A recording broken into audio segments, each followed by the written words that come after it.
If I may request Shri Krishnamurti Thakurji also to join us in felicitations. I was to catch the 9:40 flight this morning to Pune. It was a Sunday morning for me, like for most of us, and I got up late, and I was a little late while I was traveling from Hyderabad here. And I, of course, got a cab a little late, and I told the cab driver, "Thoda tez leke chalo." He heard me the first time. And when he never went faster, I had to repeat, "Ki thoda tez leke chaliye," in my very polite Hyderabadi accent. And he replied, he looked at me very condescendingly and said, "Kai ko tezi, har jagah to mandi hai, to tezi kai ki?" That got me thinking about the state of the economy, not just in India, across the world. And of course, everything pointing at a global slowdown. In an environment like that, to talk about challenges of ownership is easy, it's difficult, but it's very important. Because it's very easy for us in a slowdown to garb, to disguise the inefficiencies, not just of our organizations, but of the industry at large. That's why I think this topic is very imperative in times of a slowdown as well. I haven't made a speech. I didn't know the format of conversation, but having been in the industry for almost a quarter of a century, I can very easily enlist this for a lot of students out here in a format of A, B, C, D, E, and F,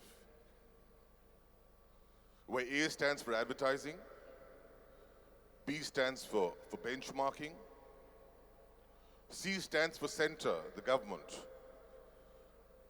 D stands for distribution, E stands for employees, and F stands for the word free. When it comes to the first point of A, of advertising, this is a unique industry where all of us are striving and fighting day in and day out for visibility, whereas the monies that come to us are completely invisible, simply because it's all dependent, as what was said, on advertising. And advertising itself is invisible. In fact, it was a great statesman who once commented infamously that only 50% of advertising works. We don't know which 50%. The second part of the challenge is the B part, benchmarking. We're in an environment when a few thousand, and I talk about electronic media here, when a few thousand set-top boxes are responsible for crores of rupees being spent across the media spectrum. How on earth could this be representative is for all of us to figure out. The third is C, which is also spoken about, the center, the government. It's a fact of the matter, particularly in electronic media,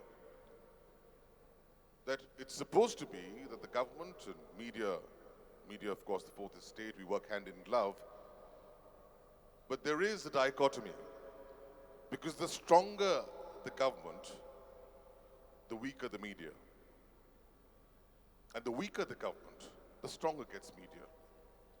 That's how it's counterintuitive when it performs. So in the current environment, when you have a very strong government, you obviously have seen how media has weakened in the absence of the opposition. The D factor, that's distribution. This is something all of you may not be aware of. It's slightly technical, but it's the way that you view television, the set-top boxes I was talking about. And here, conventionally, again, distribution is in the hands of a few large operators, and a lot of consolidation is going on in the industry. And the more the consolidation takes place, the more the cartelization of the industry takes place. In fact, the distribution costs out here are prohibitive, at the highest in the world, and it's very, very difficult, at least for a news organization and a startup like ours, to even exist in light of these prohibitive costs. The E factor, I think, is very critical, particularly for all of us out here. That's employees. Isn't it a surprise that in a country as vast and large and diverse as ours,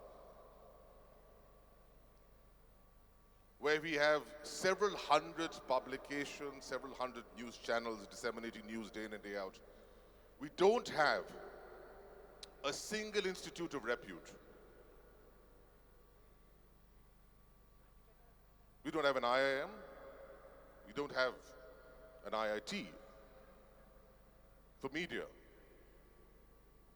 And the result of that is the other E factor is the ego, which essentially means when employees get power in their hands and they're not backed by sufficient knowledge, it results in ego.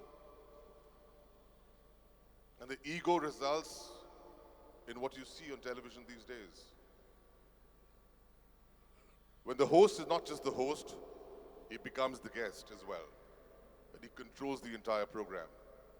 That certainly is not journalism. And the final factor is the F factor, which is the word free. Everybody wants media for free.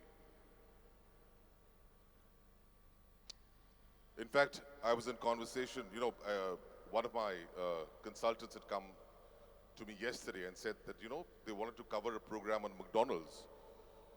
And they had requested for coverage. I said, what do you mean by request?